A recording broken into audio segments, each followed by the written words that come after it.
podemos celebrar una vez más, en este primer día de la semana, a aquel que nos amó hasta la muerte de cruz, que sufrió por nosotros, pero que ahora vive y está sentado con gloria y majestad.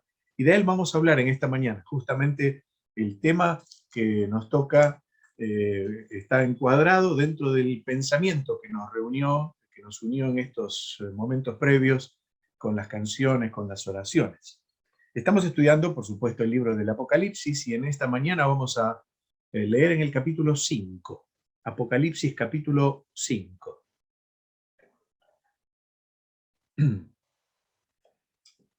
Y allí vamos a mirar el cordero y el rollo. Capítulo 5 de Apocalipsis, entonces, y el versículo 1. Dice: y vi en la mano derecha del que estaba sentado en el trono un libro escrito por dentro y por fuera, sellado con 7 sellos. Y vi a un ángel fuerte que pregonaba a gran voz: ¿quién es digno de abrir el libro y desatar sus sellos? Y ninguno, ni en el cielo, ni en la tierra, ni debajo de la tierra, podía abrir el libro, ni aún mirarlo. Y lloraba yo mucho, porque no se había hallado a ninguno digno de abrir el libro, ni de leerlo, ni de mirarlo. Y uno de los ancianos me dijo: no llores. He aquí que el león de la tribu de Judá, la raíz de David, ha vencido para abrir el libro y desatar sus 7 sellos.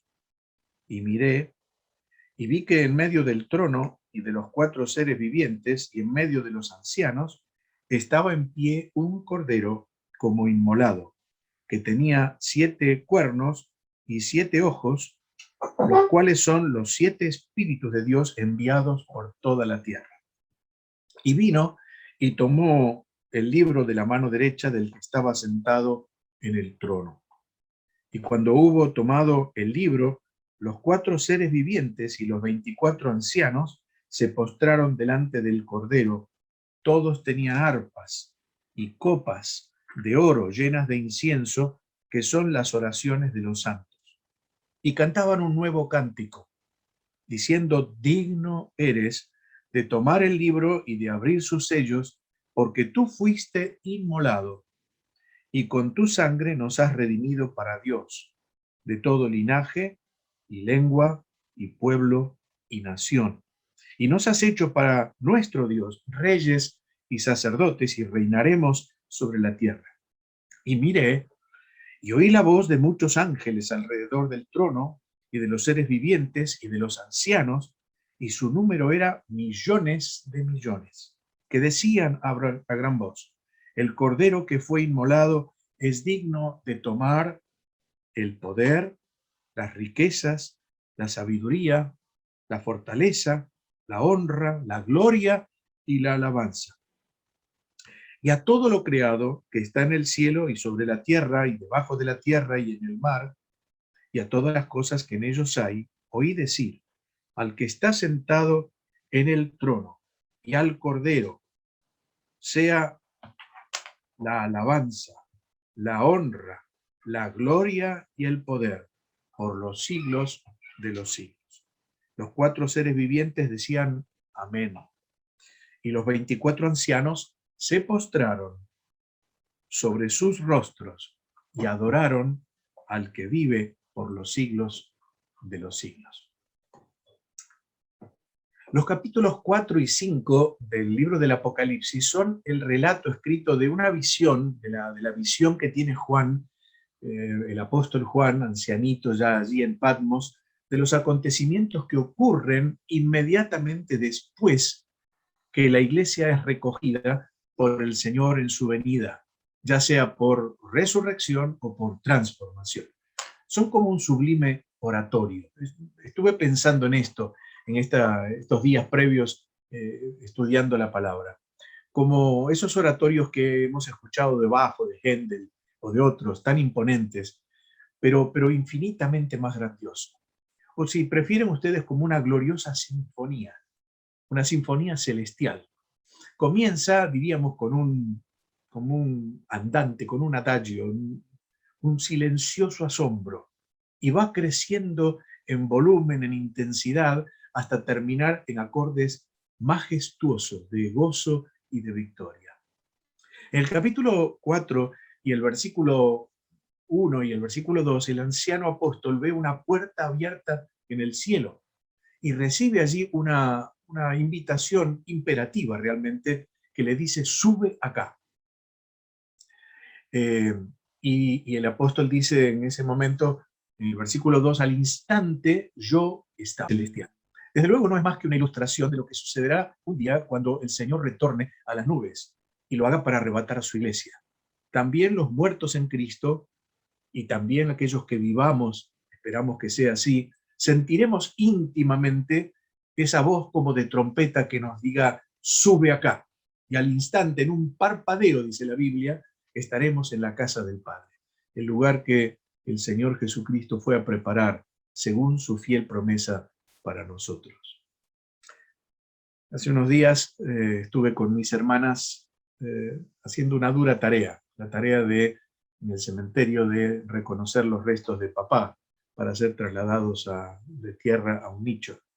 Cuando se abrió la sepultura y vimos lo que quedaba de su cuerpo, ya afectado, por supuesto, por la corrupción de la muerte, solo nos quedó una maravillosa consolación. Él no estaba allí. Él está con el Señor, esperando el día de la redención final. Y qué gozo celestial será, hermanos, vernos en aquel lugar glorioso, con cuerpos transformados, juntos para siempre, sin separación alguna, y estaremos en la presencia de nuestro bendito Salvador, de los ángeles, de todos aquellos que son suyos, o que fueron suyos durante todas las épocas. No el espectro horrible de la muerte, con toda su miseria, con todo su dolor, con una escena tan desgarradora, sino una multitud, dice la Biblia, vestida de ropas blancas, adorando a Dios en la persona de Jesucristo. Qué escena maravillosa será aquella. Hermanos, si algo alienta al pueblo de Dios en este tiempo tan difícil de enfermedad, de dolor, de separación, es la dichosa esperanza que tenemos los hijos de Dios de estar un día en el cielo, en las mansiones de gloria. Allí dice la palabra del Señor: Dios enjugará toda lágrima de los ojos de ellos, y allí no habrá más muerte, ni más clamor, ni más dolor, porque las primeras cosas ya pasaron. La casa del Padre, sin duda, será nuestro hogar. Ahora, en el capítulo 4 hemos visto la adoración a Dios, el Creador. En el capítulo 5 vemos la adoración a Cristo, el Redentor. Un himno dice: cuán maravillosa es tu gran creación, mas oh, qué asombrosa es tu gran redención. Bueno, vamos a mirar el capítulo 5 brevemente en esta mañana. Es una visión gloriosa de la soberanía de Dios. Notemos que la palabra trono en el capítulo 4 y en el capítulo 5 aparece muchas veces, 17 veces. 12 referidas al trono de Dios en el capítulo 4 y 5 más en el capítulo 5. El trono, el lugar de la soberanía de Dios. Quiero decirle, hermana, hermano querido, que esto que leímos y que vamos a considerar hoy es lo que un día usted y yo veremos en el cielo. Un día estaremos allí, como parte de una hueste incontable, como hemos leído esta mañana, de hombres y mujeres de todos los tiempos, desde Pentecostés hasta el último que entre en la iglesia del Señor. Todos los redimidos por la sangre del Cordero, los que amamos y han partido, los que no conocemos de toda raza, pueblo, lengua, nación, pero que también son nuestros hermanos en Cristo. Y veremos allí a nuestro Salvador y le adoraremos y cantaremos el nuevo cántico a su nombre y estaremos para siempre allí con él. En primer lugar, este capítulo nos presenta una búsqueda, la búsqueda de alguien digno. A través de toda la Biblia, y esto esto dicho por uno de los teólogos que solemos leer, campea una pregunta. ¿Quién es el soberano? Y el libro del Apocalipsis contesta, Cristo es el soberano. El hombre perdió su trono. Dice el libro de Eclesiastés, cayó la corona de nuestra cabeza. ¡Ay! Porque pecamos. Lucifer, ese querubín esplendoroso, que quiso usurpar el trono, pero fue echado del cielo, convertido en Satanás. Y aunque Adán le concedió el cetro de autoridad que Dios le había dado, y ahora tiene el dominio del mundo, pronto será derribado, juzgado y condenado por la eternidad. Y entonces uno puede leer en la Biblia gozosamente ese versículo de Hebreos capítulo 2 y versículo 9. Pero vemos a aquel que fue hecho un poco menor que los ángeles, a Jesús, coronado de gloria y de honra a causa del padecimiento de la muerte, para que por la gracia de Dios gustase la muerte por todos. Juan está viendo sobre la palma de la mano derecha del que está sentado en el trono, es decir, Dios el Padre, un libro, en realidad un rollo, escrito por las dos caras, la exterior y la interior, por dentro y por fuera. En esa época, los escritos se hacían en pergaminos o en papiros y comúnmente tenían la forma de rollos. Así que era sin duda un largo escrito, pero además dice la escritura que estaba sellado. Así se acostumbraba con los documentos oficiales o con aquellos contratos de alto valor. Y acá dice que estaba sellado con 7 sellos. Eso significa que no podía añadirse más a lo escrito y que también estaba en una forma inviolable, salvo que lo abriera alguno que tuviera la autoridad para poder hacerlo. De lo que trata este rollo no sabemos exactamente, pero creemos que es el libro de los juicios, el rollo que contiene los juicios de Dios. Fíjense que en el capítulo 6, que comenzaremos desde el próximo domingo en la voluntad del Señor a mirar, y por un largo trecho de este libro del Apocalipsis miraremos lo que son los juicios de Dios en la grande tribulación. En ese capítulo dice, capítulo 6 y en el capítulo 7 se abren los sellos de los juicios, hasta que en el capítulo 8, versículo 1, se abre el último de ellos, el séptimo sello. ¿Qué son esos sellos?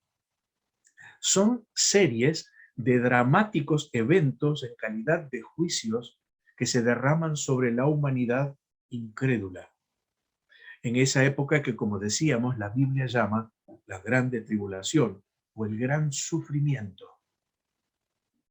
Cuando terminan los sellos, se oyen 7 trompetas resonar, y son 7 trompetas de juicio.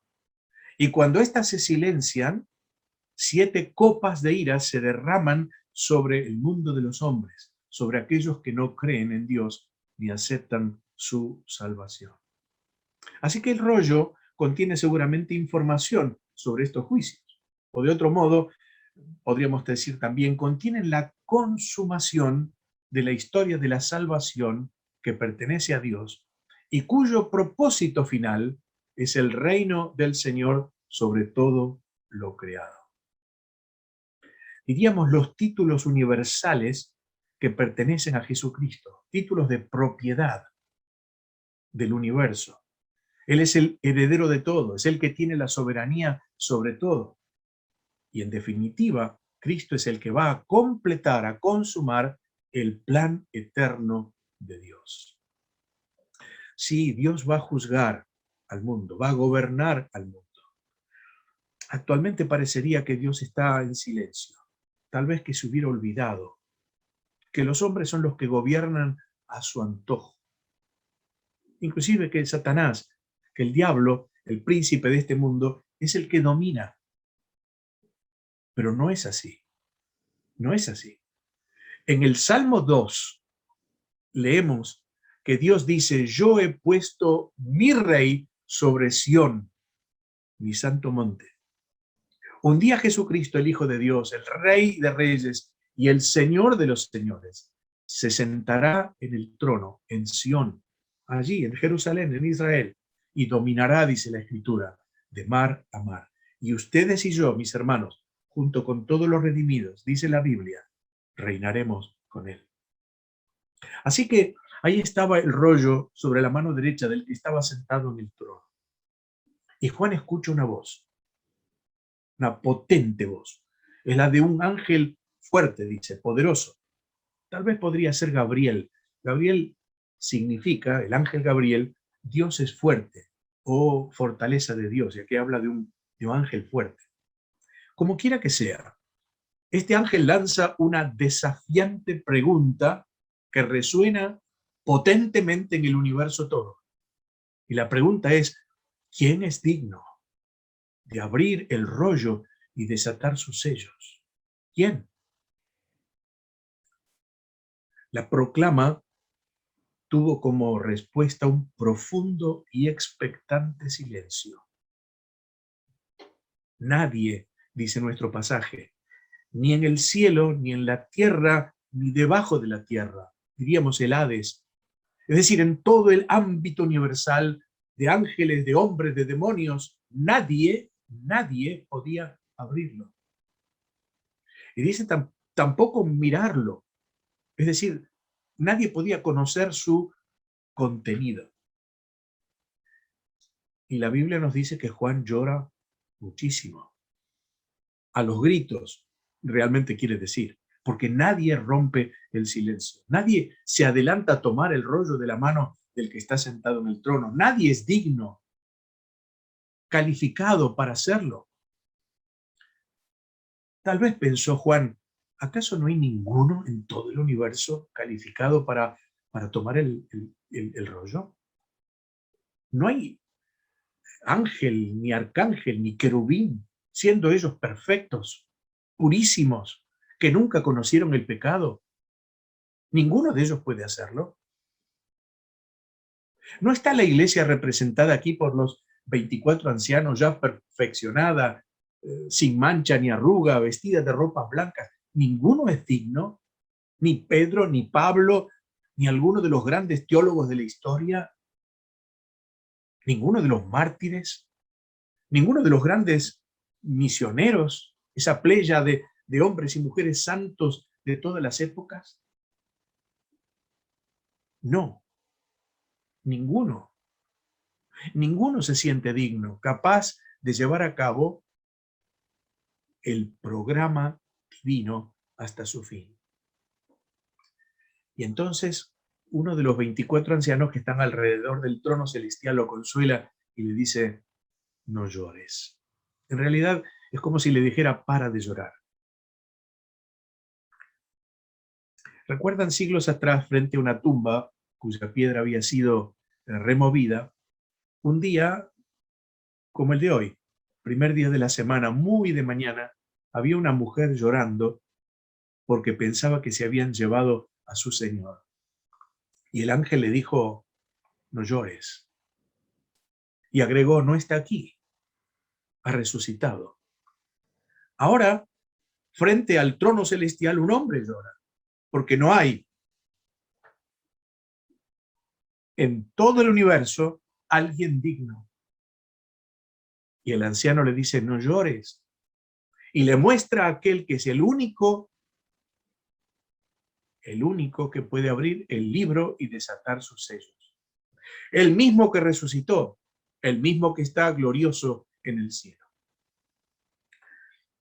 Hermanos, cuando yo no puedo ver al Señor, mis ojos se nublan de lágrimas. Pero alzo mi vista, contemplo al Salvador, recuerdo su triunfo, confío en sus promesas y las lágrimas desaparecen. Y mi alma se llena de una profunda, serena, infinita paz. Leo en Colosenses 3, ya que habéis resucitado con Cristo, buscad las cosas de arriba, donde está Cristo sentado a la diestra de Dios. Poned la mira en las cosas de arriba. Páginas atrás, leo mi Biblia en Isaías 51 y versículo 6 estas palabras. Alzad a los ojos, al cielo vuestros ojos, y mirad abajo a la tierra, porque los cielos serán deshechos como humo, y la tierra se envejecerá como ropa de vestir, y de la misma manera perecerán sus moradores. Pero dice Dios, mi salvación será para siempre, y mi justicia no perecerá. Y entonces mi corazón se llena de gozo y de esperanza en el Señor. Juan está viendo al único que se adelanta a tomar el rollo de la mano del que está sentado en el trono. Es el león de la tribu de Judá, la raíz de David. ¿Y por qué razón puede hacerlo? Bueno, dice, porque ha vencido. Su mano horadada puede tomar el libro. Es la señal de la cruz, pero también es la señal de la victoria. Es el Cristo crucificado, pero también es el Cristo resucitado y glorioso. Es aquel que dice la Escritura que destruyó por medio de la muerte al que tenía el poder de la muerte, el imperio de la muerte, ese es saber al diablo, y librar a todos los que por el temor de la muerte estaban durante toda la vida sujetos al yugo de esclavitud. Es aquel que en la cruz del Calvario despojó a los seres espirituales de maldad, que tienen poder, que tienen autoridad, y por medio de él los humilló públicamente, triunfando sobre ellos en la cruz. Es aquel que, dice Pablo, se humilló a sí mismo tomando forma de siervo, hecho semejante a los hombres. Y hallado en esa condición, fue obediente hasta la muerte y muerte de cruz. Pero además también dice que Dios le exaltó y le dio un nombre que es sobre todo nombre, para que en el nombre de Jesús se doble toda rodilla de los que están en el cielo y en la tierra otra vez y debajo de la tierra, y toda lengua confiese que Jesucristo es el Señor, para la gloria de Dios el Padre. El león de la tribu de Judá, la raíz de David. Son dos títulos sin duda simbólicos que hablan de dignidad, de soberanía, de poder, de victoria. El león era el símbolo de la tribu de Judá. Ustedes recuerdan la bendición de Jacob a sus hijos, allí en Génesis capítulo 49, cuando le dice, cachorro del león, Judá, de la presa subiste, hijo mío. Y agrega en palabras proféticas, no será quitado el cetro de Judá, ni el bastón de mando de entre sus pies, hasta que venga Silo, y a él se congregarán los pueblos. ¿Dónde nació Jesús? Nació en Judá. Era el ilustre hijo de aquella tribu, la principal de todas. Así que nos habla de la realeza de Cristo, el león de la tribu de Judá. Pero además está la raíz de David. Y eso significa que es él el que le dio existencia a ese rey tan importante de la historia de Israel. Es cierto que la Biblia y aún sus contemporáneos le llamaron el hijo de David, a Jesús. En todo caso, el descendiente de David. Pero si habla de la raíz de David, habla de uno que es antes de David. Y efectivamente habla de la eternidad de Jesucristo. Por eso en Apocalipsis, del capítulo 22 y versos 16, en palabras del mismo Señor, podemos leer, yo soy la raíz y el linaje de David. Dicho de otro modo, soy el ascendiente, el antecesor y el descendiente de David. Antes que él en su divinidad, después de él en su humanidad. Es aquel que dijo, toda autoridad me es dada en el cielo y en la tierra, el Rey de reyes y el Señor de señores. Pero cuando Juan mira, y esto es lo sorprendente, curiosamente no ve un león, sino que ve en medio del trono y de los seres vivientes y los ancianos a un cordero como inmolado, es decir, como sacrificado. En realidad la palabra allí que aparece no es cordero, sino corderito. Ve un corderito, hablando tal vez de su humildad, de su inocencia. Juan ve ese corderito teniendo 7 cuernos y 7 ojos. No podemos imaginarnos, sin duda, el aspecto, pero creo que en realidad lo que denota es poder perfecto, porque el cuerno siempre habla de poder, y sabiduría ilimitada, los ojos del Señor que miran toda la tierra. Así que es el Dios omnipotente y es el Dios omnisciente en la persona de Jesucristo. En Génesis el capítulo 22, Isaac le pregunta a su padre Abraham, allí en la cumbre del Moría, recuerdan, a punto de ser subido al altar del holocausto para ser sacrificado, ¿dónde está el cordero? Bueno, pasan los siglos. Apocalipsis 5 nos da la respuesta. El cordero es el Señor Jesús. Aquel que estaba trabado en un zarzal allí en el monte Moría era una figura, pero aquí está la realidad. Cristo el Señor es el Cordero de Dios. Es curioso cuando miramos en la Biblia la historia de los corderos, porque encontramos que en el Edén, el huerto del Edén, un animalito inocente, muy probablemente un cordero, debió morir para que Adán y Eva fueran cubiertos con su piel después de su caída en el pecado. Pasan los siglos y llegamos al Éxodo, cuando aquel memorable día el pueblo de Israel salía, guiado por Moisés, de la tierra de Egipto, en una epopeya de liberación, de redención rumbo a la tierra prometida, y cada familia debió inmolar un cordero para marcar con su sangre los postes y el dintel de la casa, y confiando por la fe en esa sangre inocente vertida, librarse del juicio de Dios. Un cordero sacrificado por cada familia. Llegamos al libro primero de Samuel, capítulo 7, después de una gran victoria que Dios le concedió a Israel sobre sus enemigos. Samuel, ese venerable anciano juez y sacerdote, pronuncia las recordadas palabras: hasta aquí nos ayudó el Señor. Y levanta un altar y ofrece un cordero en nombre de todo un pueblo, el pueblo de Dios. Así que en Edén por un hombre, y en la Pascua por una familia, y aquí con Samuel por un pueblo. Pero pasan los siglos y una mañana Juan el Bautista ve a Jesús venir, comenzar su ministerio. Y como leímos hoy también en Juan 1:29, dice estas palabras: miren, este es el Cordero de Dios que quita el pecado del mundo. El Cordero por el mundo entero.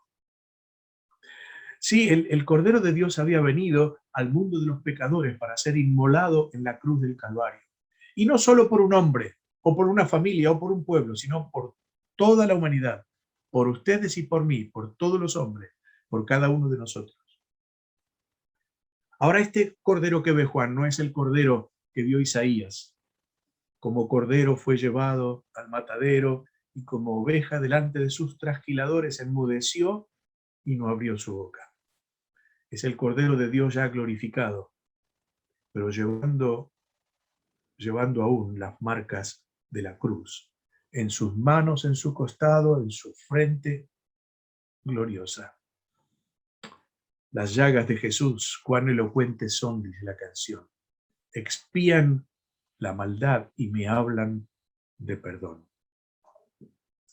Y entonces va terminando el capítulo, el Cordero toma el rollo que está sobre la mano del que está sentado en el trono del Dios de la gloria, y cuando esto sucede, se oyen en el ámbito celeste, como parte de esa gran sinfonía coral, se escuchan 3 coros que elevan sus alabanzas al Señor.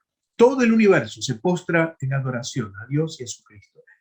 El primero de los coros es el coro de los 4 seres vivientes, aquellos seres celestiales, los serafines o querubines que rodean el trono, y los 24 ancianos que, como vimos y creemos, son los representantes simbólicamente de toda la iglesia del Señor. Dice la Biblia, y probablemente solo para estos últimos, para la iglesia, tenían arpas en sus manos y copas llenas de incienso, que son las oraciones de los santos. Y la Biblia dice que cantaban un nuevo cántico, un nuevo cántico. En Apocalipsis todo es nuevo, todo es nuevo. Los vencedores, dice, recibirán un nombre nuevo, El Señor tendrá un nombre nuevo. Habrá un cielo nuevo y una tierra nueva. Habrá una nueva ciudad, la nueva Jerusalén. Y en 21 de Apocalipsis, el versículo 5, al final de este precioso libro, dice: el que estaba sentado en el trono dijo: y aquí yo hago nuevas todas las cosas. Así que también acá había algo nuevo, y era el cántico, un cántico nuevo. Nuevo porque nunca antes había sido entonado en esa dimensión, en esa perfección. Se va a estrenar en el cielo. Un himno de alabanza, una expresión de gratitud por la salvación del Señor. Yo recuerdo en el Salmo 40 con ustedes aquella expresión del salmista cuando dice que el Señor lo sacó del pozo de la desesperación, que puso sus pies sobre la peña, que enderezó sus pasos, y dice: puso luego en mi boca un cántico nuevo. Y efectivamente, eso es lo que ocurrió con nosotros los creyentes. Un día tuvimos en nuestros labios un cántico nuevo. Antes tal vez cantábamos al amor frustrado, al amor perdido, al amor engañado, etcétera, etcétera. Canciones normales del mundo. Ahora cantamos al Señor. Ahora decimos con el coro: Cristo es el motivo de mi canción. Otra razón yo no tengo por qué cantar. La melodía es Él. Toda mi vida está en Él. Jesucristo es el motivo de mi canción. Pero entonces, ahora en el cielo hay un cántico aún superior a este. Y ese cántico será entonado por todos los redimidos. Y allí estaremos usted y yo. He pensado muchas veces cómo será esa canción, ese coro inmenso, imponente. Porque acá muchas veces nos hemos emocionado escuchando el Aleluya de Händel o el Padre Nuestro de Malot o los grandes himnos tradicionales, Santo, Santo, Santo, o el Monte Calvario y tantos otros. Pero ese será un himno universal, acompañado por ese sonido suave, melodioso de las arpas de oro. Nuestro corazón sin duda se va a estremecer de alabanza, de gratitud, de adoración al Señor. Pero miren algo interesante aquí. Notemos que dice que solo los 24 ancianos, junto con aquellos seres vivientes, son los que cantaban. En el versículo 11 del capítulo 5 dice: miré la voz de muchos ángeles alrededor del trono y de los seres vivientes, etc. Verso 12, ¿qué decían a gran voz? Y en el versículo 13 se une la creación y también dice: oí decir. Muchas veces pensamos en el canto de los ángeles, pero los ángeles no dicen nunca en la Biblia que cantan, sino que dicen. Entonces podemos pensar: solo aquellos que somos hombres y mujeres tenemos el privilegio de cantar. Tenemos ese don precioso que Dios nos ha dado. Podemos cantar al Señor. Qué bendición tan especial reservó Dios para los humanos, para aquellos que le conocemos. Y entonces, hermanos, que lo hagamos siempre para Él, con gozo y con reverencia, cantando al Señor en vuestros corazones. ¿Y cuál es la letra? La letra de este cántico. Dice la Escritura que la letra era: digno eres de tomar, versículo 9, de tomar el libro y de abrir sus sellos, porque tú fuiste inmolado y con tu sangre nos has redimido para Dios, de todo linaje y lengua y pueblo y nación, y nos has hecho para nuestro Dios reyes y sacerdotes. Varios temas en esta preciosa canción. Porque fue inmolado, es decir, sacrificado. Porque nos compró con su sangre. Esto es la redención. Esto significa el precio que el Señor tuvo que pagar, alto precio, para liberar a aquellos que estábamos esclavos de pecado, esclavos de Satanás, y darnos la libertad en Cristo para ser hijos de Dios y siervos de Dios. También porque, dice acá, porque hizo de todas las razas un pueblo de sacerdotes para Dios. Es decir, para poder acercarnos a Él con libertad y para ofrecer sacrificios espirituales. La Biblia habla de ellos. La alabanza, las buenas obras, la adoración, la ofrenda, son todos sacrificios espirituales agradables a Dios por medio de Jesucristo. Pero finalmente también porque reinaremos sobre la tierra. Esa es la promesa que se cumplirá cuando el Señor venga a este mundo acompañado de su iglesia, la esposa del Cordero. Establecerá su reino y nosotros co-reinaremos con él. Pero Juan vio un segundo coro, el de la multitud de ángeles alrededor del trono. Dice que son millones de millones, es decir, una cantidad incontable. ¿Usted se imagina la escena? ¿Se imagina allí en el cielo? Ahora no somos capaces de ver a los ángeles porque son seres espirituales, nosotros somos carne y sangre. Ellos dicen en la Biblia que están al servicio de los que somos herederos de la salvación. Nosotros no los vemos, pero ahí están. Ahí están como aquel versículo que tanto conocemos. El ángel del Señor acampa en derredor de los que le temen y los defiende. Pero hermanos, en ese momento tendremos cuerpos transformados. Y podemos ver en otra dimensión. Seguramente los vamos a ver a ellos. ¿Y qué cantan? Dice el verso 12. El cordero que fue inmolado es digno de tomar el poder, las riquezas, la sabiduría, la fortaleza, la honra, la gloria y la alabanza. Es cierto que el Señor está ahora en silencio, pero el Señor un día tomará todo el poder. Es cierto que el Señor un día se despojó de todo, y la Biblia dice que aquel que era rico se hizo pobre para que nosotros con su pobreza fuésemos enriquecidos, pero un día tomará todas las riquezas, porque es el heredero de todo. Y también la sabiduría y la fortaleza y la honra y la gloria y la alabanza. Sí, un día los cielos tronarán en un himno imponente. Aquella multitud incontable de ángeles que le obedecen y sirven, adorarán al Cordero que es digno. Y finalmente en el versículo 13 dice que toda la creación se une, y se une diciendo al que está sentado en el trono y al Cordero sea la alabanza, la honra, la gloria y el poder por los siglos de los siglos.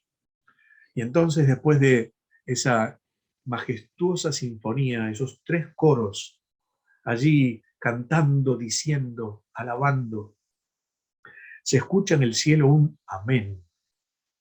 No como el que a veces decimos, tan callado, un amén. Y los ancianos, dice, se postran y adoran al que vive por los siglos de la eternidad. Hermanos, este día está muy cercano. Los acontecimientos del mundo nos hablan a los gritos que la venida del Señor está cerca, muy cerca, a las puertas. Y cuando esto suceda, este capítulo que leímos y que nos anticipa esa reunión celestial que entendemos aún en las sombras, pero será una realidad. Así que nuestro corazón se anime, que en medio de la tristeza, del encierro, del desaliento, alcancemos con nuestra mirada a ver los cielos, al Señor, y ese día en el cual estaremos allí, todo cambiará. Dice la Biblia, verán su rostro, y su nombre estará escrito en sus frentes. Esto no es una quimera, no es una ilusión, es la gloriosa esperanza que tenemos en Cristo.